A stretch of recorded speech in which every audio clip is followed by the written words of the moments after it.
মোৰ উপজা দিনত জীৱনৰ সুখ দুখৰ বাটত আগুৱাই আদৰিলোঁ পুনৰ এক উপজা দিন। নিজে নিজক শুভেচ্ছাৰে জনালোঁ, নাথাকে যে ভৱিষ্যত কোনো দুমোজাৰ চিন। কৰ্মবীৰ দিশে সফলতাৰ গঢ়ি ভেটি পোহৰাম চৌপাশে মই পৰিচয়ৰ চাকি।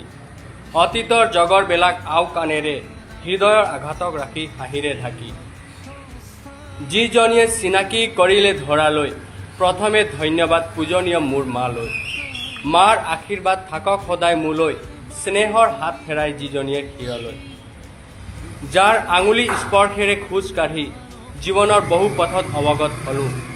চিৰদিন থাকোঁ যে এওঁলোকৰ ছায়াত, আজি মই এইয়ে প্ৰণিপাত কৰোঁ। যাৰ চোতালত খেলি হ'লোঁ ডাঙৰ, আই অসমীৰ চিৰ সেউজী চোতালত। আইৰ সপক্ষে হৈ মাত মাতিবলৈ নকৰোঁ মই ভয় কাৰোলৈ। গতিকে বন্ধুসকল, আজি মোৰ যিহেতু উপজা দিন, মোৰ জন্মদিন, আৰু সেয়েহে মোৰ এটা কবিতা আপোনালোকক শুনালোঁ।